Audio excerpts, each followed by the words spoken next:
Hey everyone, and welcome back to Master Site. Today I have Game 3 of the 2025 Masters for you, where I'll be facing off against John Green and his Abyssals. So let's go ahead, dive right into the lists and into the game. So John's Abyssals is 3 regiments of lower Abyssals who do have unit strength 3. They are the cheapest unit strength 3 regiments in the game. 2 hordes of Molochs, both with Despoiler champs upgraded. And then Jesse's boots on one, Fire Oil on the other. 3 regiments of Tortured Souls. Has Zaz Zuzu the Betrayer.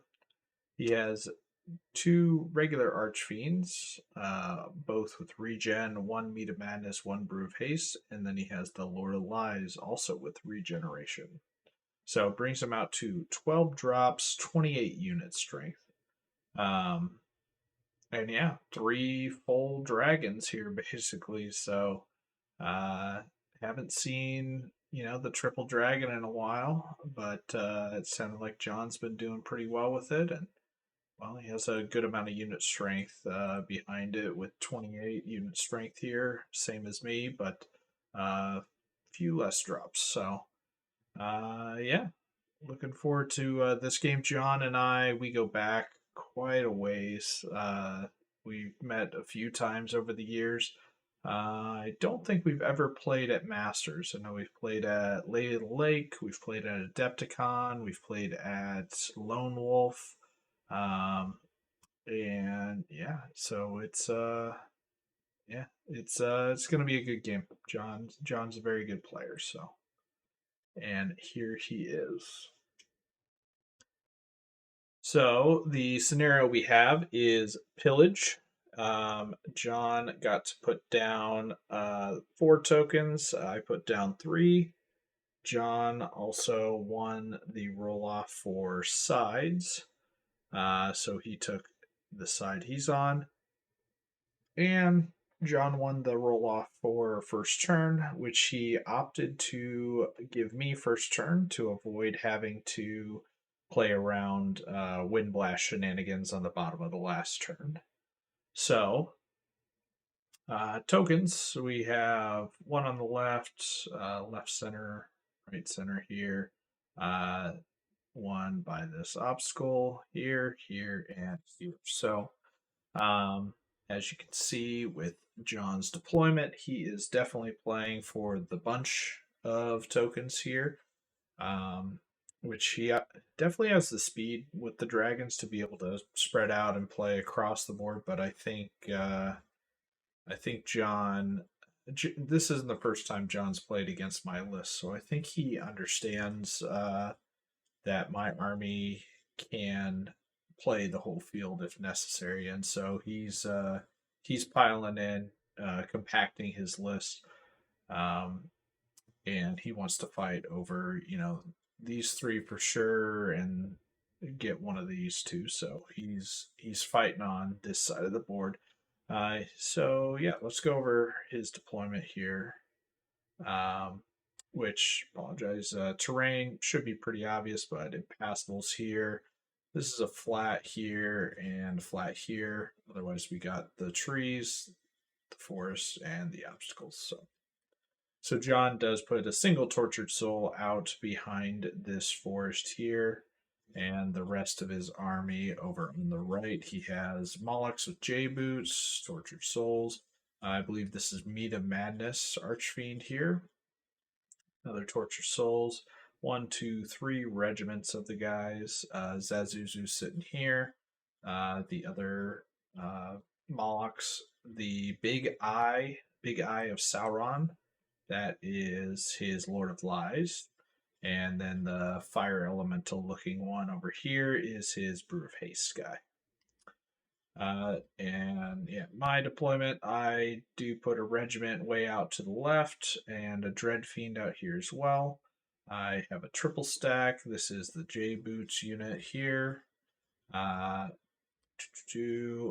forgot I took the picture before deploying this guy. He's just going in between the lines here. But another triple stack. That's the Helm of the Drunken Ram.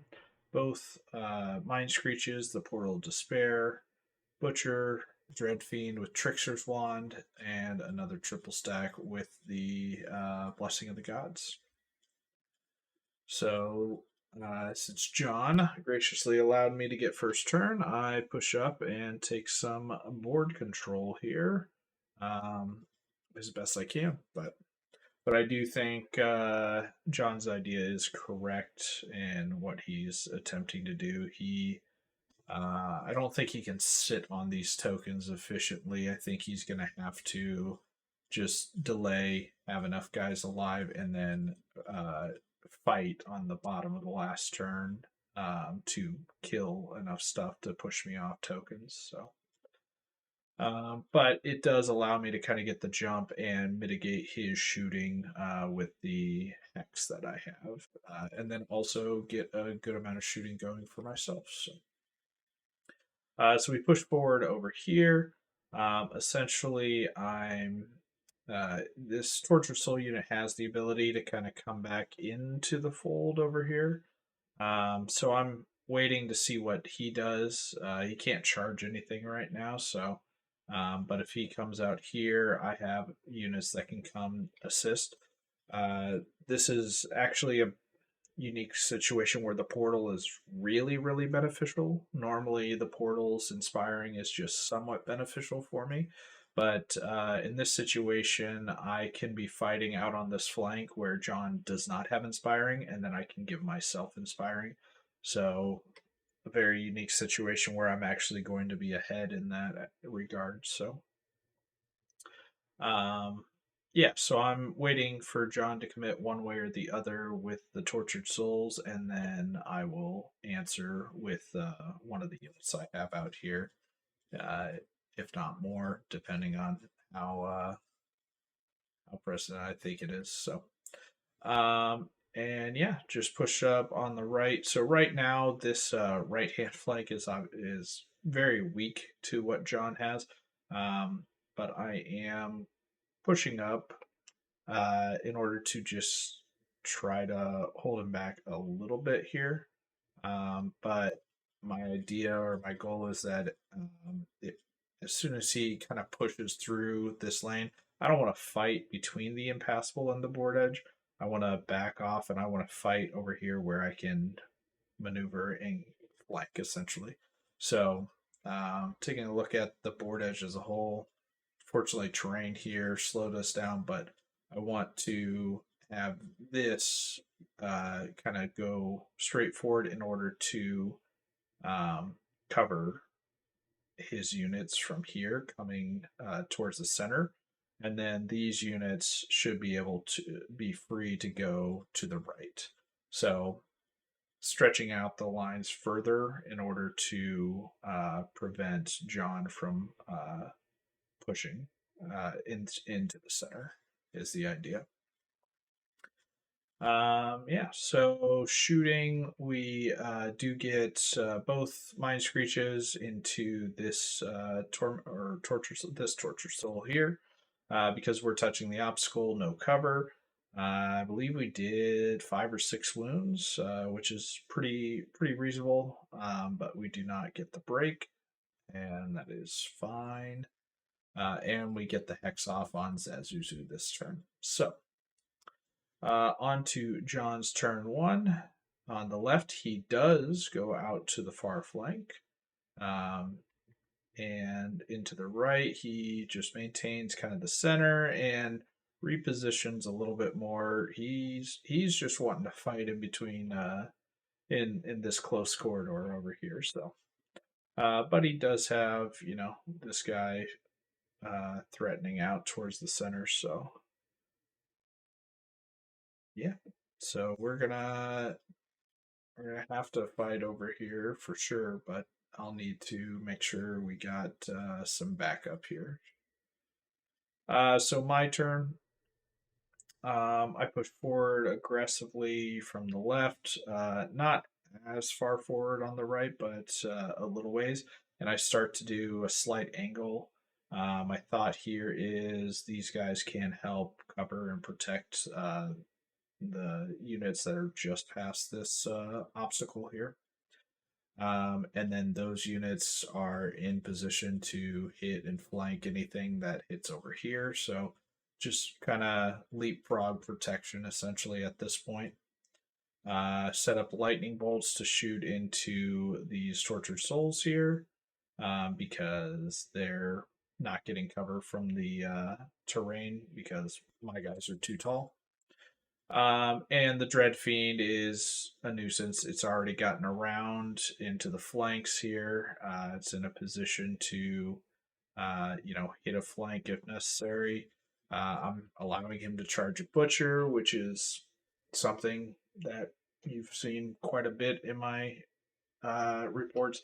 Uh, yeah, I'm just ready to start the trading in the center here if he wants to. So get the Butcher right up there. I'm I'm okay with that thing dying. Um, the one thing I did give John at this particular moment is this Meat of Madness Archfiend is in range to hit the flank of this horde here. Um, but I do have the Dread Fiend here that's looking over it, as well as I believe this is the J Boots unit looking over it. Um, and yeah, so that's what I have. It's not necessarily a huge trap. I don't have an immediate guaranteed counter, but I feel pretty confident that that's a very good counter punch if he does come in. And then I have several other units in range here, and he really doesn't have much that he can follow up with. So if he brings out one of his Archfiends, I'm gonna pounce on it and just swarm it over the next couple turns. So. And then, as I had said, he's committing out to the left. So now it's time for those tormentors to do their job. So we put the inspiring on the regiment and we say, hey, you charge me. This is likely a rear, actually, at the very least, a flank. Um, Either one is very likely that I pick up this unit in one go, and then that token is just guaranteed for me for the rest of the game. So, yeah. So John's got some options here. I currently can see him as well. So, uh, yeah, his positioning here is really uh, in a position where since these guys aren't nimble, I'm always going to be out positioning him with my nimble unit, and I'll be able to get the charge off. And since I have Strider, and yeah, I'll just be in a much better position, I think, in the end, and I'll get the charge off at some point. So, yeah. So over on the right, we just back up a little bit and kind of leapfrog position. So basically, the thing that can get charged is the butcher here. They can charge the portal of despair with like the flyers, but again, we're in a position where there's flanks from multiple sides if he goes into either one of these. So yeah, so we're just trying to delay on that right hand side. We definitely have an advantage in the center, so we want to push that.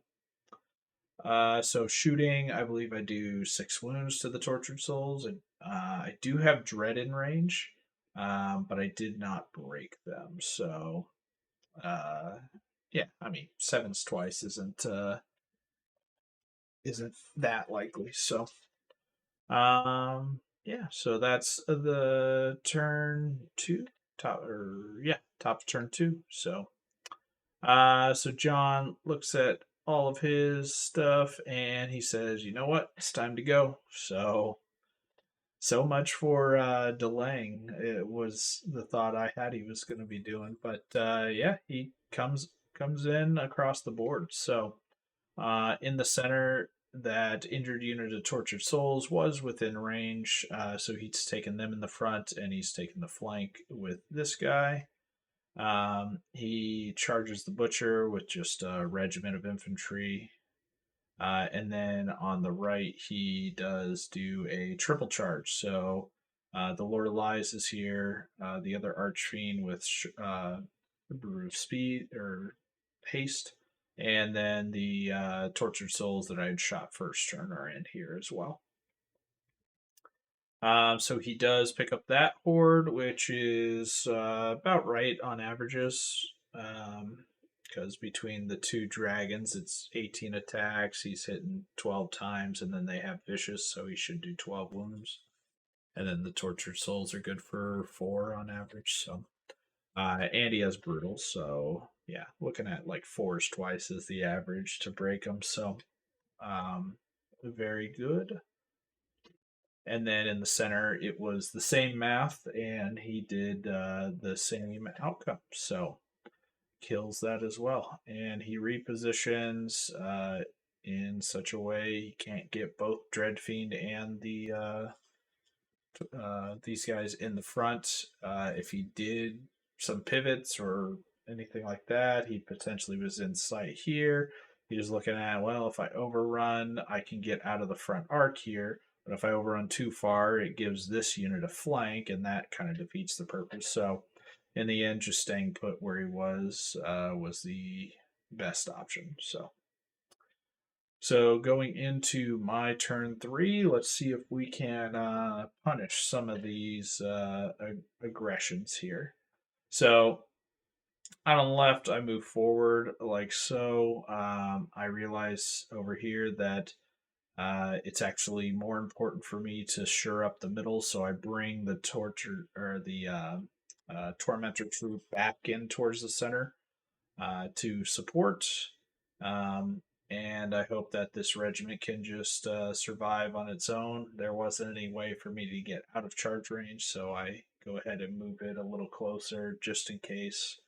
Maybe I am able to win the combat. I just that much closer to supporting. So and then over here, the butcher nimble pivots away and goes into the Molochs. I double flank charge mostly because I just like the positioning where I'll be afterwards. I only need one of these guys in the flank realistically, but yeah, I wanted to be where I am over here. So and then that Dread Fiend that was sitting back here had a charge into his the flank of this guy because these tortured souls are only height 2, so height 5 on the hill, I can see him. So basically, that Dread Fiend went boop, boop, boop. So forward, first pivot, second pivot, and hit the flank. And then we got Tormentors into the front as well. I don't expect to kill it. Realistically, if I wanted to kill it, I would have put the regiment of soul flares into it, um, which may not have been a bad choice, but I think it's kind of a long shot to kill it with this. Although it's the same same odds over here. But this one does have Blood of the Old King, so maybe it would have been worth it. And then the Tormentor troop could have just charged these guys. Um, yeah, that could have been a better option here looking at it, but yeah, I think I just liked the positioning of these uh, soul flares after this combat better than the other options. So. And last turn I had Hex Zaz again, and Zaz ran over to here, so now I have my lightning bolts in a position to shoot him. So you'll notice that butcher that was sitting over here, he repositioned his Molochs. Well, I decide I need some support on the right-hand flank, so the butcher's running forward over here. We're allowing a flank charge from this regiment, but the butcher's going to be able to get in and help out over here a little bit. So yeah, so that is our positioning. We're staying out of charge range of the Molochs right now from the center units until we can hopefully clean up some of this mess here. So we do shoot as Zaz, and we get a lucky waiver. I think we only did 3 or 4 wounds, so we take that. I do kill the regiment and reform as such. And then that was the only thing I killed. So, yeah, the math on the Archfiend isn't terribly great for me to kill. Um, so the one in the center, we had the Blade of Slashing on that Dread Fiend. So with 10 attacks, he should get 7 to 8 hits with the Blade of Slashing, and then he should do roughly 6 wounds with the Vicious. And then the tortures or the soul flares in the front should do about 6 wounds themselves, five or 6 wounds. If it was the Helm of the Drunken Ram unit, better odds. If it was the Blessing of the Gods unit, much better odds. But um, I forget how much I did. I think I did between 10 and 12 wounds, so right about average. With the Dread, we need roughly a 7 twice, and we did not get it. So, but that's all right. We have repositioned several units to guarantee that this unit they're not going anywhere for the next turn or so. So John's turn, he does take the charge into this unit here. He countercharges the Dread Fiend. He rear charges the Soul Flares. He does flank charge the Butcher. He moves up a little bit here. He hits the flank of this Dread Fiend and countercharges the front here, countercharges there. All the stuff you would expect. So he picks up the Dread Fiend and reforms to look that way. He picks up the Soul Flares over here, and I believe he reforms to look backwards. He picks up the Flesh Ripper, which is not terribly unlikely because he should have roughly 12 hits and then 3s with Vicious, so 8 wounds without Vicious and maybe another couple. So and then he has Brutal, so yeah, it's probably a 4 or 5 twice on averages. So yeah, picks up what he should be picking up. But the difficult thing is I didn't actually check this. His reform here actually keeps both my Soul Flares and this Flesh Ripper in his front, which is unfortunate.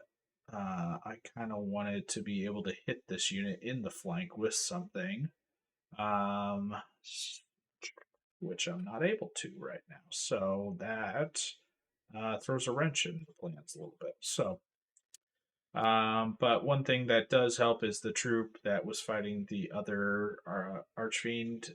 He rolled Snake Eyes. It wasn't a true Snake Eyes. I think he needed like a 5 or a 6 twice to kill. But he doesn't waver me, so that's nice. So on to my turn 4, and we just countercharge out here. We're really not going to do much, but if we do a couple wounds and get lucky and roll a boxcars, we pick the unit up. So, to do in the center here, we have kind of a unique set of charges. His guy's on the hill, so we jump with the leapers over top, hit the flank, and the positioning of my Soul Flares previous turn. I actually could see this unit, so I was able to get the rear charge onto them with the Soul Flares. So his regens weren't anything spectacular, so I do have a very likely chance of picking up the Archfiend here. And then since I wasn't able to get a flank, I decide, well, we're just going to countercharge that regiment here, start putting some wounds on it. I know they have regen, but we need to remove these units if we want to control those tokens by the end of the game. So, and then I throw my Portal of Despair into the Molochs just to block it up and to get some dread over there. So position to shoot some lightning bolts, and then on the right, the big thing was I was able to see over the guys on the hill, so we have a flank with the Blood of the Old King unit into his. He rolled a bad regen roll over here too. He has 6 wounds on him still, so We're gonna pop the Blood of the Old King, I think, and we're just gonna guarantee that kill. But to get in there, even though I wasn't wavered, I did have to just back straight up with the units because we're right on the board edge. There's just not enough room. So, and yes, we do pop Blood of the Old Kings. We do take out an Archfiend. So hopefully we take out the one in the center, and then this looks a lot more manageable after all that. I reformed like this. Realistically, I probably should have reformed at a much better angle. I forget if this unit is in range to charge or not, but yeah. In the center, we do kill the Archfiend reposition. I did kill the Regiment as well. I was trying to overrun because that unit is about 18 inches away from my unit here, maybe 18 or 19. So kill, if I get an overrun, I believe of like 3 inches or more, I'm going to be in range to charge this regiment if they, don't kill me the next turn. But I get a short overrun. I only get 2 inches, so it leaves me out of charge range for the next turn, which is unfortunate. So John's bottom four, and he comes back in here. He takes the horde with the Molochs. He pops the J boots. He countercharges, and then he. The other thing, I whiffed like really bad with this tormentor troop into these tortured souls that they already had 4 wounds on them before. Um, or they had 6. They life leached 2, so they were down to 4. Um, so my tormentor troop going into a defense 4 unit like that. It should pick it up because with his 4 wounds, I mean, I average 4 to 5 wounds with that troop. So we should be looking at like a 5 twice, and then I forget if Dread was in range not, but if it is, that lowers it by another one. So I was really expecting to pick that troop up, and then we're just we have 3 units ready rearing to go here, and I don't know if his Lord of Lies wants to really stick around for that or not, but yeah. And something else to shout out is the Lord of Lies, where he was positioned, didn't have line of sight to the horde, and the things he did have line of sight to, I'm using the terrain to block off. So, um, really trying to limit his options as it is. So, yeah.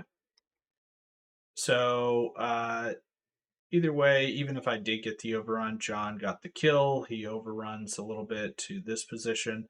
I think this was a mistake. I think John should have just turned around because I was outside of 16 inches. So he can get the charge onto me if I move into his threat range.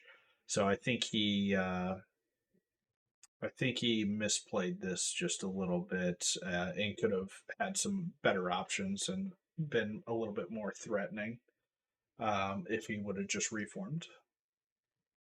He does kill the troop, which it was a double charge, so he life leeches down to 6, and he reforms like this. So the Lord of Lies is looking towards the bottom of the board here, which keeps everything in its front. He does kill the Portal of Despair in one go with his Molochs, but the Molochs in the center did not kill the horde of Scarecrows in one go. So we get 1 to stick, which is what we need for sure in order to really kind of win the center at this point here. I believe if he didn't get this one, I don't think I was in a position to get any charges onto him, so I don't think that really made a difference. But yeah, so this is top of 5, and these are my moves. I just fly forward with this unit here into a position where we're going to overlook the entirety of this token. You will also notice that on top of 5, we are both very low on time, especially John. He has 2 turns left to play with 5 minutes and 46 seconds, with the potential of a 7th turn. 10 minutes, I think, is about right for me here. I'm going to be, rolling quick. There's not a whole lot of movement and thinking at this point, but definitely cutting it close on time. So in the center, because of the positioning, I had a double flank charge. So we take flank with Dreadfiend and Tormentors, and then counter the front here. I do also position my Mind Screeches in such a way to get some lightning bolts into this regiment, and my Butcher Flesh Ripper was able to do a nimble pivot into, I believe this is the flank of Zazuzu because he got wavered last turn. So he was nimble pivot and backed up to maintain inspiring with the Molochs. And then on the right, I just go after the Tortured Souls. I've looked at this and it's like, well, there's really no way for me to get out of here. I'm going to get charged. I'm going to get killed one way or another. So I'm going to just take out unit strength while I can at this point. But my tormentors are a little bit more mobile, so they ran forward here. The idea is that the Molochs can't charge me, but this regiment could charge me. If they do, it does take them off the token. And knowing where John's sitting on time, my thought was it will. It's a good charge for him, and he has enough turns to get back onto the token, but it will eat up more of his clock. So I went ahead and positioned them like so. We do get the kill onto the Molochs in the center and reform as such. So pivot this, then overrun that, and then the Dreadfiend looks back that way towards tokens. We do kill the Tortured Souls, which we were hoping to kill a few turns ago, but that's all right. And then, yeah, this is what it looks like. Bottom 5 for John. He flies the character way. He charges the soul flares and kills them. He charges into the troop here. He kills them. And then I skip ahead because the clock was running low. So, what other chargers did he have? Yeah, so I know this is a blurry picture here, so it's bad. But I didn't kill Zaz. He just tries to walk away with him. He just turns around with this unit out here, taking a front charge. So on my turn 6, so he kills this. He's on that token. He kills the troop, turns around to look back to the token to get there on turn 6. He flies the big guy over this way in order to get this token. So John's looking at 1, 2, 3, 4 is what he wants to hold. And then he's contesting 2 unit strength to 2 unit strength out here for at turn 5, basically.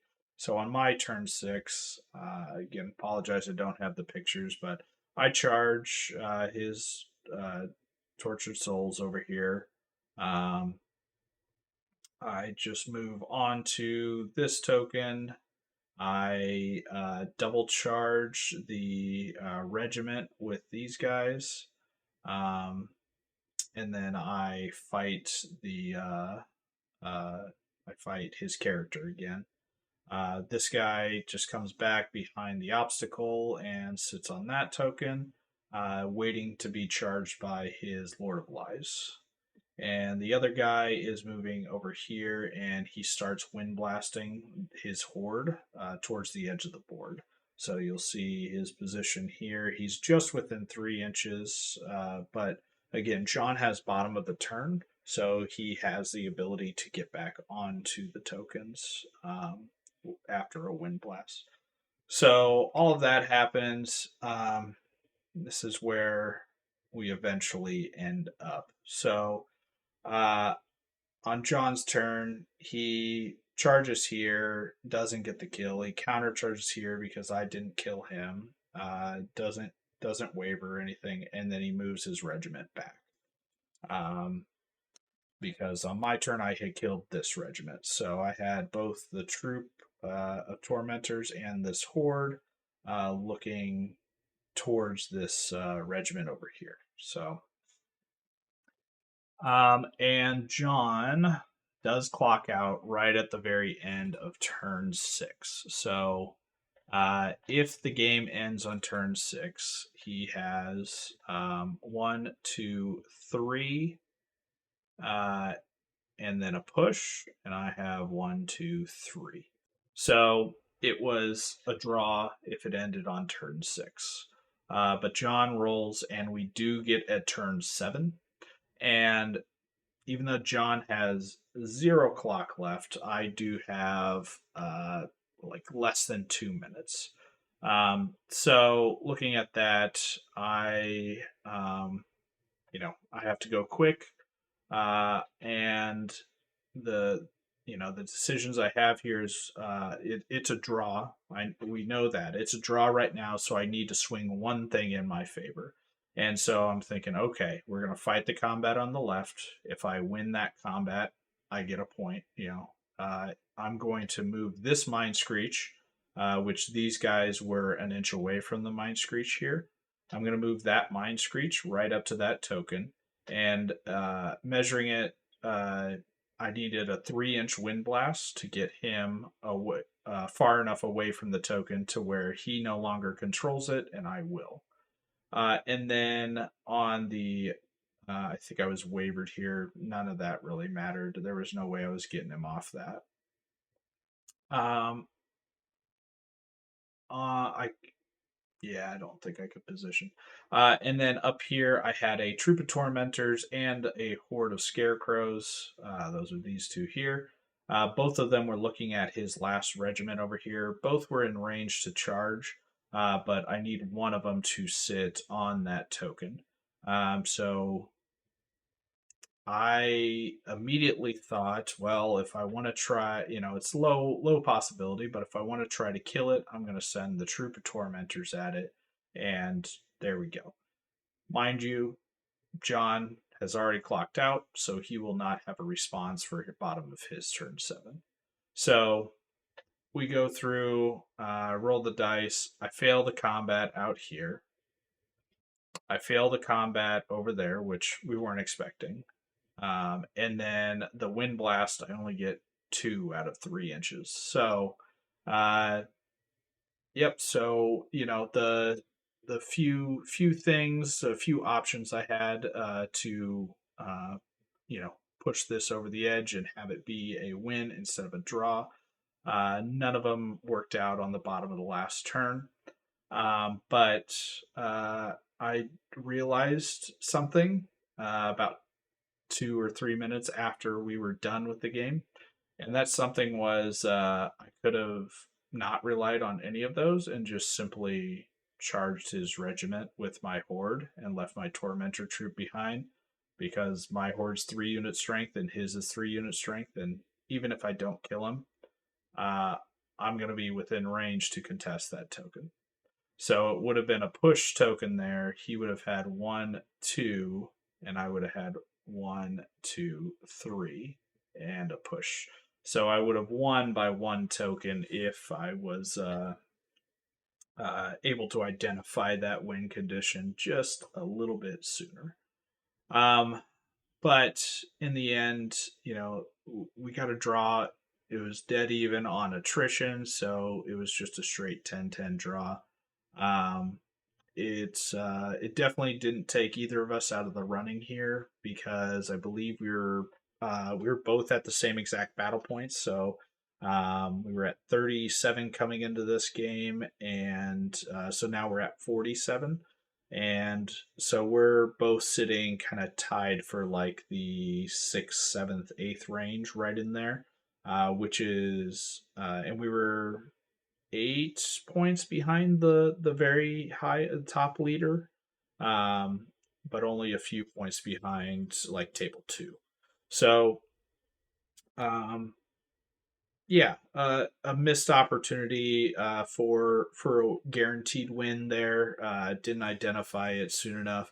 But I do think we'll kind of see in the upcoming matchups and everything. I do think that we're in an ideal position.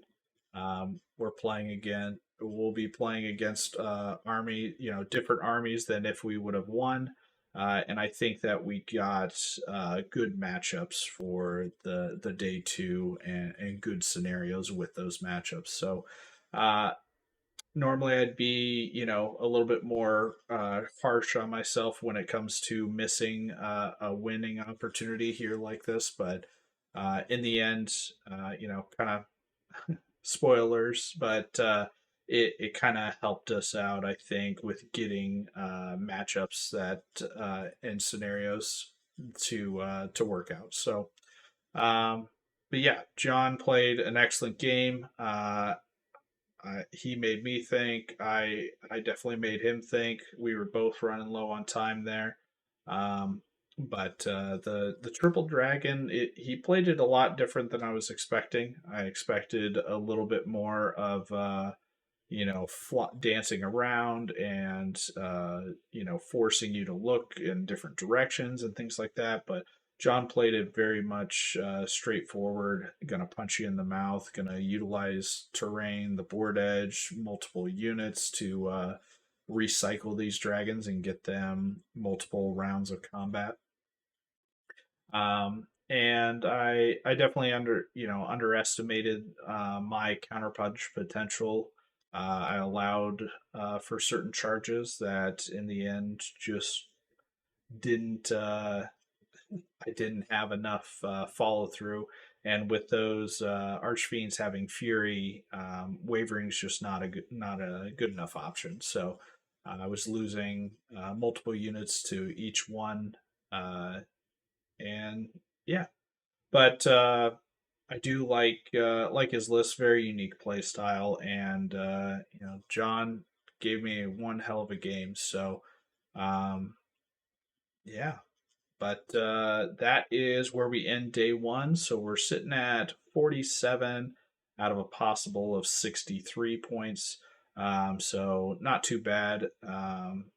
In like I said, in the like sixth to eighth range for the entirety of the event. So we're definitely we're going to be on, I believe, table three to start off on day two. And so, yeah, very happy with the positioning. I think day one played fairly well, made a couple mistakes, but in the end, uh, they weren't crucial enough for the overall outcome. So, um, yeah, appreciate you guys for watching, and I will have game four up in the next couple days. But yeah, we will catch you on the next one.